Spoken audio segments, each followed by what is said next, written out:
So the Marseille deal for Eddie Nketiah is off, apparently. Let me just adjust the mic for a second. Thank you all for your patience. Everyone, I know I'm late. I know. 2 minutes. Not great. But hey ho. The deal's apparently off. Eddie Nketiah to Marseille is not going to happen. Will he get a move at all? I don't know. We need to talk about that. We need to talk about what Edu has been saying as well. He's been talking about, actually, I need to reframe that. He's apparently talked about Arsenal fans needing to be patient and not being disappointed. We're going to understand where those quotes might have come from, what that could mean, what that could look like. And we're just going to try and make sense of everything, people. I'm not going to lie. This is a little bit of I think I put a comment at the very top for everyone waiting. Here we go. Got stuff to get off my chest. And to be honest, people, I mean it. Like, I do feel like there's some stuff I need to get off my chest. I feel like Arsenal fans have very different expectations of this Eddie Nketiah deal and very different kind of feelings around what would be a good deal, what wouldn't be, how important it is to move on from him, not just because of the players, nothing to do that, but it's more to make room in the squad. And we're going to get all your thoughts. We're going to try and make sense of everything because there's a lot going on. But thank you all for joining. I never normally sort of push this too much, I do sometimes, but do hit the like button if you enjoy these kind of streams. It just helps grow the community. More people can get involved in the discussion. More people can see it all and stuff. And as Alex Forder, go subscribe to Forder on Football says as well. Yeah, for the channel, not so much for where we are with the deal. Sam, I'm sorry I was late. Hurry up, Potter. I know. Okay, let's go into it. Lots of comments will be coming in. If you don't mind, I'm just going to turn the comments off for a sec, as in you can all see them, but I'm just putting them aside on the back end for me, just because I want to actually focus on just telling you everything that's going on properly, and then I can actually pay attention. I get far too distracted. So let's tell you everything that's going on. And we start with this. Fabrizio Romano came in 2 hours ago with this update. Saying that El Wahi to Olympic Marseille. Here we go. Deal in place for 25 million euros plus 5 million add-ons. So they were happy to pay 30 million euros in total, but not do our loan with an obligation for 30 million next year. So that tells you something. Lons will also have a 15% sell-on clause. 5-year deal agreed, while he made efforts to accept Marseille project presented by Longoria, Benassia, De Zerbi, and Nketiah deal off. That is what Fabrizio Romano had to say on that. And he did come in with more information. Here it is. Marseille have also informed Arsenal that Eddie Nketiah deal can be considered 100% collapse. Marseille didn't want to accept the 30 million euro package after having bids rejected, despite the green light from the player. The deal is off. Now, it was actually for David Ornstein that told us that originally it was going to be a loan and an obligation. That obligation was 30 million euros. He did say that the ball was then back in Marseille's court on what to do with that. And it looks like they're not taking us up on that because they're going to do the Wahi deal. So, more on that in a little bit. Actually, do we have some more? Yeah, we do, but we'll come back to all that stuff in a sec. Here's my feeling on it, right? Because I've been sort of chatting to people on X about it, having some debates with lots of people about whether Arsenal should have moved from their valuation of the player, whether long-term it's a good thing that Arsenal have stuck by their valuation. What does it mean? Mike's not even straight. Look at that. Better. Basically, lots of people have different feelings about this, okay? Here's where I am with it. As you can tell, I'm trying to keep very calm. I'm trying to just be like, look, still plenty of time in the window. But I'm going to be really honest with you and just get it off my chest how I'm feeling, everyone. I think Arsenal sticking by their valuation is a good thing. I think we needed to do that this summer. This needed to be the summer where we put our foot down and said to clubs, this is what our players are worth, and we're not going to do the deal if it's not worth it for us. I think that's the reason Aaron Ramsdale's still here. I think that's the reason maybe a Reece Nelson's still here. And we ultimately got 34 million for Smith Rowe, which I think was fair. So I've got no problem with Arsenal being quite sort of strict with clubs wanting to buy their players and trying to set a new trend and trying to, I don't know, change the narrative around Arsenal when it comes to selling, because ultimately that's good for us in the future. But with that, your valuation also does have to be fair. And it's all well and good saying we're not going to sell unless you meet our valuation, because apparently there's a 27 million euro bid rejected for Eddie Nketiah from Marseille. But for me, the valuation was a little bit excessive anyway. And this is the debate that lots of people are having. Some people are going, well, if we're not getting 30 million, then I wouldn't want to do that deal anyway. Okay, fine. But I can't say I'm in that camp. I think anything around 20 million was fair value for Eddie Nketiah. And let's break that down, because what I don't want this to be, I know I kind of know what's going to happen, right? Because none of this is Eddie's fault. He doesn't negotiate his own transfer. He had agreed a 5-year deal with Marseille. He was on his bags were packed, ready to go, right? But he ultimately opted to, sorry, Arsenal ultimately opted not to do the deal because it didn't suit them, and bids did come in, but they weren't happy with them. Why do I say that Eddie isn't, a 30 million euro player? Why do I say I'd have taken 20 million for him? I don't want this to turn into bashing of the player. It's really not. I'm just trying to talk about the market and fair value and trying to get business done so we can go buy other players. He's on 100 grand a week, apparently, reportedly, right? Which I've got. So I say I've got no problem with. I mean, look, I don't really care what players are on, but it's just a factor when it comes to talking about whether clubs are actually going to come in and maybe pay that kind of money, because they're probably not handing out 100 grand a week contracts that easily. So you've got to consider that. He's what, Arsenal's 4th choice striker? Jesus, Havertz are 100% ahead of him in the pecking order. The game against Lyon only proved that. And Trossard is, well, he started false 9 a bit towards the end of last season, over Eddie Nketiah. Look at the West Ham game, we won 6-0. He opted to play Trossard there with Havertz in midfield, and they alternated. So I think that's a combination he wants in the team, Mikel. And he doesn't fit that at all. So that makes him 4th choice striker. If we sign another forward, he's only further down the pecking order. Third thing is that he doesn't really have a body of work. I know he's been at the club a long time. I know he's, been at Arsenal, many years. But how long has he been sort of a player we play in the first team? Well, 2019-20 season, he played some football. So at 19-20, that's about 5, it's about 5 seasons, 5 full seasons of football at a level where he's kind of expected to contribute in some way, shape, or form. It's only really been the last 3 full seasons that he's actually sort of played a genuine part in the squad in some way. What does he have to show? Like, I feel bad saying it. Like, let me also say he's done so much more than a lot of academy prospects, right? Most don't even get appearances in the Arsenal first team. And, you hear about them as these great prospects. They never quite pans out or works out. So I don't want to be too harsh. He's done more than most. And clearly he's done some good because Mikel Arteta has played him and trusted him at times. At times is the key point there. He's a hardworking player. He's got some attributes that I could see Premier League teams, liking. And I could see him being a player that scores some goals in the Premier League. But what is his body of work for Arsenal? Now, the reason I'm mentioning this again is, it's not to bash the player. I'm not trying to be too harsh on the guy, but it's because Smith Rowe did have a body of work. When you looked at Smith Rowe 2 years ago, he was, actually not 2 years ago, because 2.5 years ago, Emil Smith Rowe was the next big, exciting, young player in the Premier League. Jamie Carragher described him as one of the best dribblers, with the ball at his feet. How else would you dribble? But one of the best dribblers in the Premier League off both feet. He could play off the left. He could play 10. He was part of an Arsenal team that were growing, getting better and better. And he'd established himself at some point as a striker, as a starter, as a regular in this team. So he had a body of work there. And they always say, that old phrase where they say, the less you play, kind of the more your value goes up. It was a little bit like that with Smith Rowe. You'd seen enough to know he was brilliant, or at least a brilliant talent, but you'd not seen enough of him to know whether that was still there. But the mystery around him is kind of still worth the risk. And look, he started on fire at Fulham in these preseason friendlies anyway. Eddie is actually a victim of playing a little bit too much, or like being around too long, because, dare I say, I think his reputation is that of a okay Premier League forward at best, but certainly not at the level Arsenal would want. And when you know that he's certainly not the level Arsenal want, that gives teams and buyers leverage. I think with Fulham coming for Smith Rowe, there was probably a big part of Arteta and Arsenal that wanted to keep him, were happy to keep him. But when you've got that all raises the stock of a player.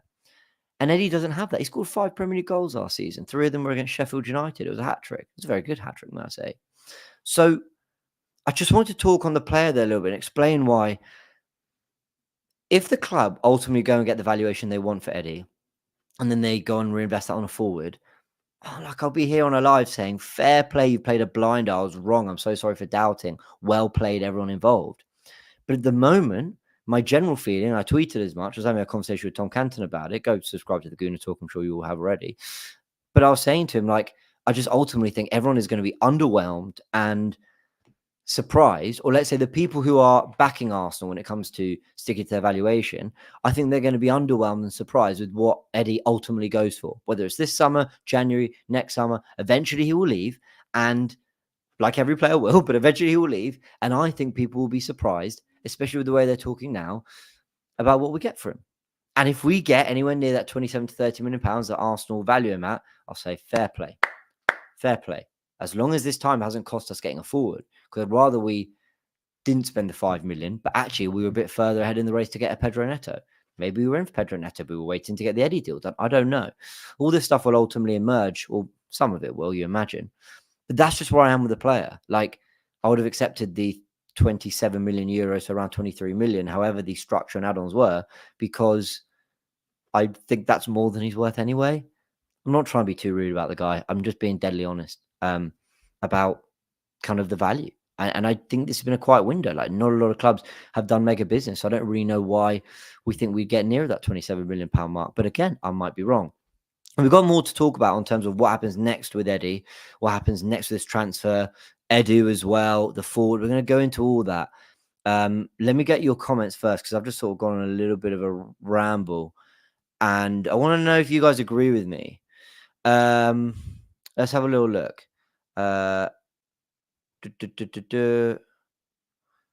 Sorry, apologies. You're gonna have to give me a second. I'm just going through all the comments. I think this is a fair point, David. We are going to essentially tank his value by keeping him. I think that's a part of it. Another year of the contract, another year of barely using him. I mean, that plays a part. Okay, Albion. This is a really good point, right? Carvalho to Brentford for 27 million, but he can't go for 30 million. This is Eddie, right? But Carvalho, again, there's a mystery around him, right? Klopp was starting him in his midfield. He came as a wonder kid. He had like a massive reputation, was playing football for Fulham at 16 or something. Like, all of these things mean there's kind of something to go off. I challenge anyone to tell me in the comments what are those kind of tangible things Eddie has that makes a club go, yeah, we're willing to pay a little bit over the odds, and there's a chance we get him. Again, I feel so bad saying it, but I'm just trying to be really honest, people. I don't know if this is true exactly, but I remember Wolves coming in for him.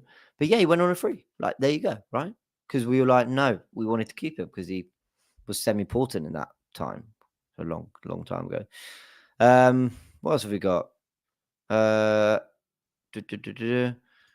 million would have been a steal for them or for us. I think that would have been a good deal for us, if I'm honest. What else have we got? All right, here we go. What's Carvalho from Liverpool's body of work for Liverpool to pay Brentford 27 million? Again, I made the point. It's that mystery. It's like I said, Eddie has almost played too much football. Like, he's gone too far down the pecking order. He's like, I watched Carvalho in the States, in Philadelphia, against us, and he looked good. And Liverpool looked good with him, and he scored a really good goal. And his reputation for joining Liverpool, only 2 years ago, I think it was. Yeah, it was only 2 summers ago. Was outstanding. Eddie's now 5 years into senior football, and he never had the reputation as a youngster that Carvalho did. There's not a massive difference here, right? One's paying 30 and I'm asking for 20, but those are the little things that make a difference. We need to talk about this as well. I'm more concerned about the incomings. We need a Marino ASAP, plus also right winger. We'll definitely get into that. I think it's likely he goes on loan. I honestly think. I think that's what's more likely going to happen. Yeah, he doesn't. He doesn't have a big body of work. I'll be really honest. What else have we got? Okay, I think that's pretty much most of the comments, people. We do have a super chat. Let me just go through it. Apologies, everyone. This is going to affect the Marino deal with the FFP issues we have. I don't think we have FFP issues. I think we have a major preference to sell so that we can recoup as much as we can to go and spend on what we want. That's a prediction. That's an opinion.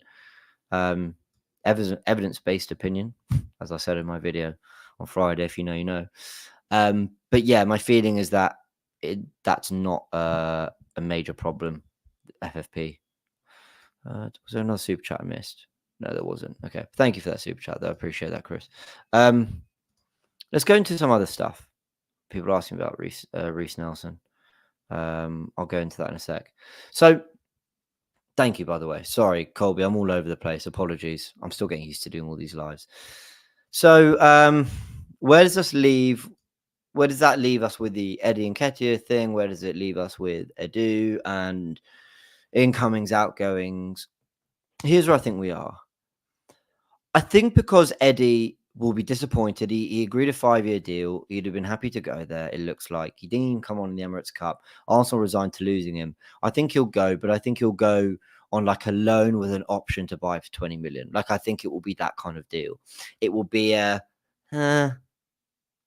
all right, at least he's out the door. We might get 20 million. That's kind of how we'll probably feel once that's kind of all gone through. And I do think he'll probably go. And I still think we'll get a forward. I just think because we haven't got the major outgoings we wanted done, that being a Kivior, a Ramsdale, a Reece Nelson, and Eddie Nketiah, I don't think we'll have, built up the funds to go do something special in the market. What's something special? I don't know. A Gyökeres, a Rashford, a Leao, an Osimhen. I'm not saying they're all doable. A Kudus, whatever. So I think it's more likely we opt for a cheaper option just for the sake of like replenishing the stock, refreshing the squad a little bit, ensuring it doesn't go stale and adding something a little bit different. I do think Arteta's wanted to add real pace to this forward line. Saka is quick. He's fast. He's not very fast. He's not lightning fast. Martinelli is quicker, but he's kind of the only one we've got in that kind of mold, and he's not even lightning fast. I think he'll want to add someone like that.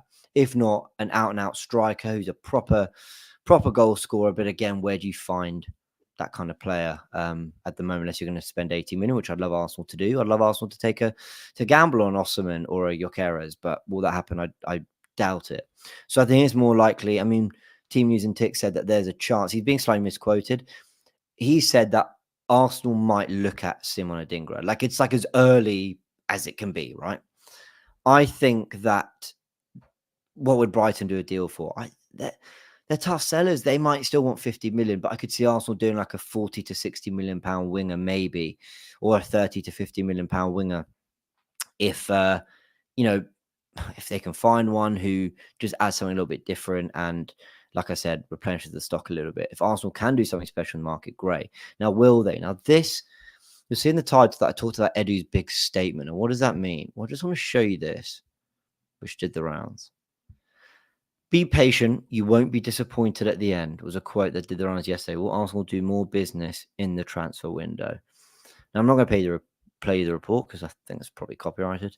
What I want to tell you about is this quote that did the rounds, where it's kind of come from. I'm sure you've all seen it, and just give you my actual opinion on it. Edu apparently said to some fans when they were out in the States that they should be patient and they won't be disappointed at the end. And Sky Sports is telling us this. So Sky Sports is telling us that fans told them that Edu told those fans that they won't be disappointed at the end of the window. Maybe. That's my interpretation of it. If anyone can tell me where else it came from, please do. People, I don't know if this, I think this is true. I haven't seen anyone dispute it or say it's not. I haven't seen anything come out saying like that's not true. This was also a few weeks ago. Like the transfer window changes massively. It's only the quotes only did the rounds yesterday. The transfer window changes massively. Where were we a couple of weeks ago? Calafiori was through the door. Marino was apparently really close. We were linked to loads of players, Sane, Eze, whatever, right? Osimhen wasn't ruled out. So I don't know, like maybe things are just, maybe things have changed for the worse since then. And actually this quote has aged badly, or let's think positively.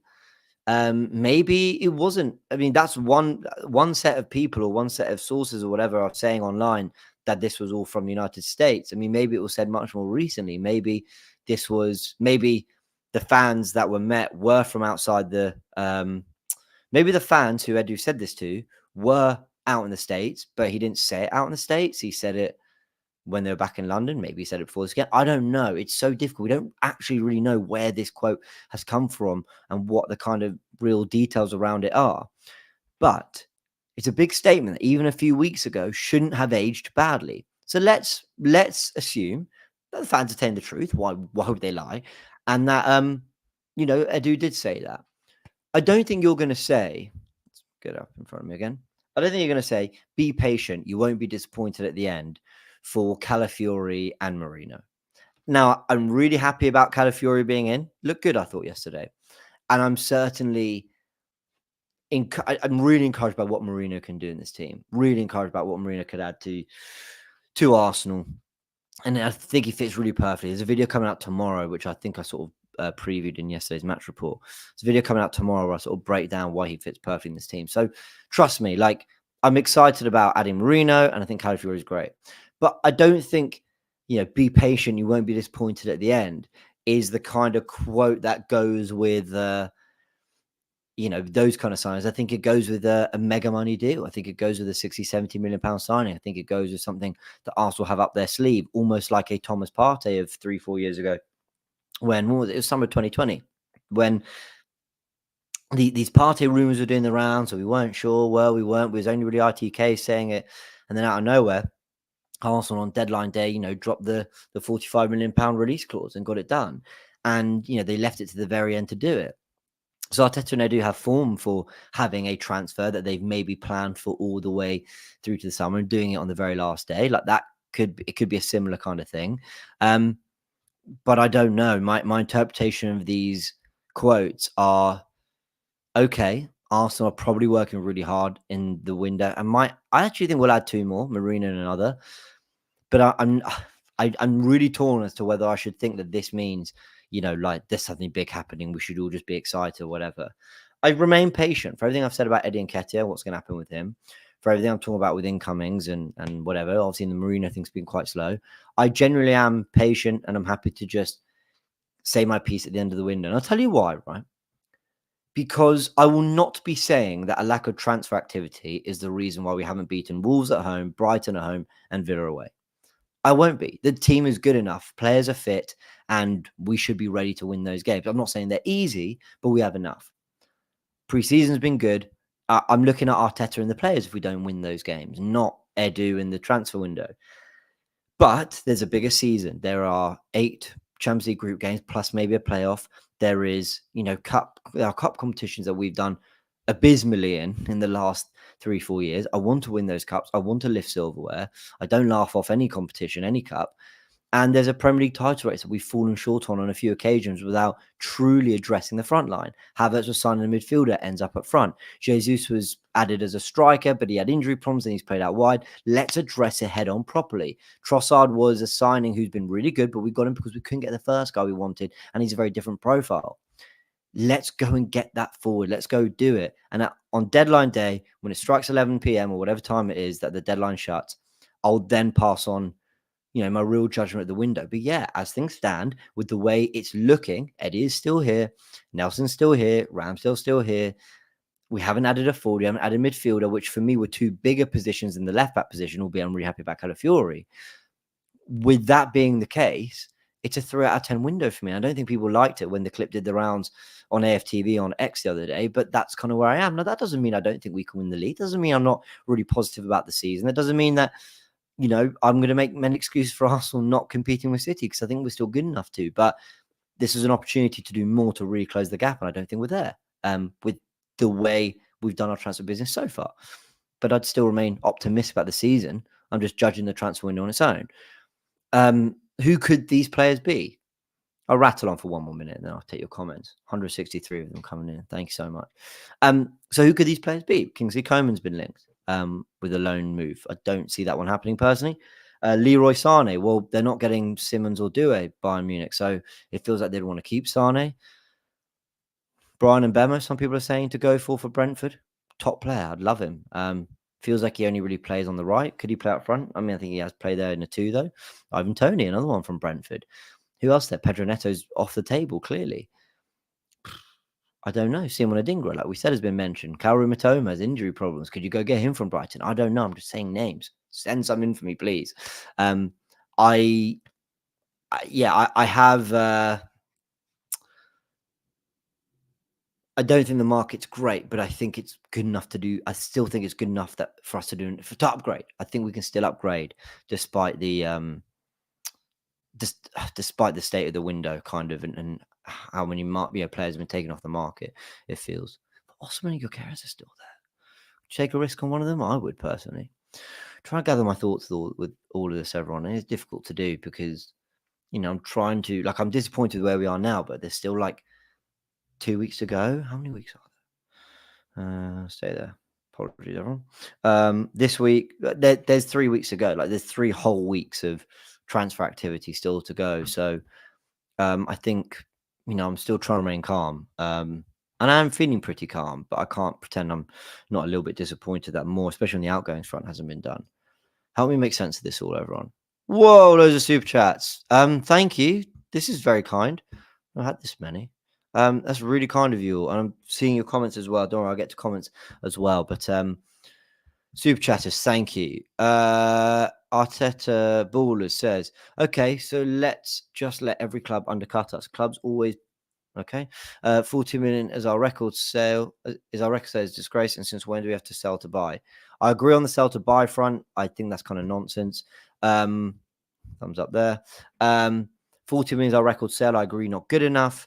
But I don't agree with the whole undercutting thing.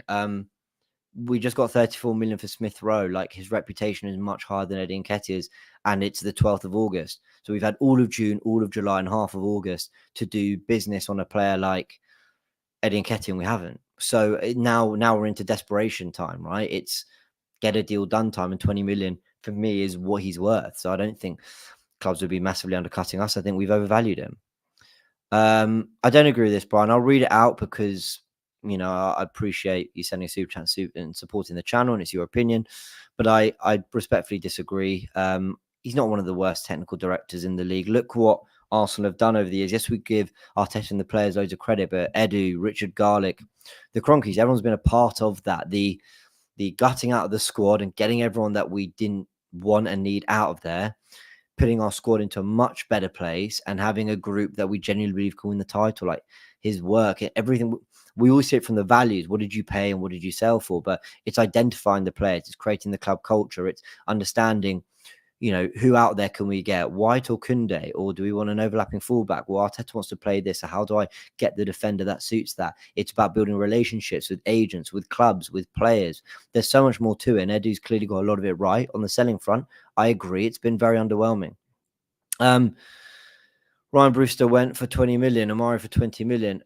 Okay, Omari went to a club that had just used him and got promotion with him. When Eddie was in the Championship at his age 4 or 5 years ago, he wasn't playing. Ryan Brewster, again, it's the unknown. This was like 3-4 years ago, by the way. But when he went, it was the unknown. Clubs were spending more than that. We know that PSR and all that, clubs aren't spending as much. So, yeah, Ryan Brewster went with a massive reputation. Eddie's reputation isn't probably what Ryan Brewster's was as a youngster. Like, that's just unfortunately where we are. Yes, of course, Eddie Nketiah is a better player than Ryan Brewster, obviously, but like they're not comparable. And there's other reasons that play a factor in both those deals. Mohammed says, we chose to have our director of football, head of academy, and our manager on their first jobs at the same time, and we're paying a hefty price for that. Mohammed, they're not going to get everything right. And yeah, maybe inexperience is playing a part in some ways, but look at how far the club's gone. I think it's fair to say that those appointments and those decisions have worked really well for us. Jay Federer, Jay, good to see you again. The whole point of 100 grand a week deal was not to lose him on a free. Every year we keep him cost 5.2 million. That's not up to 10.4 million. 17 million offer rejected. Why? I kind of see what you mean, actually. Harry says, I honestly don't think we are signing anyone. We might not, but I think we will. Okay.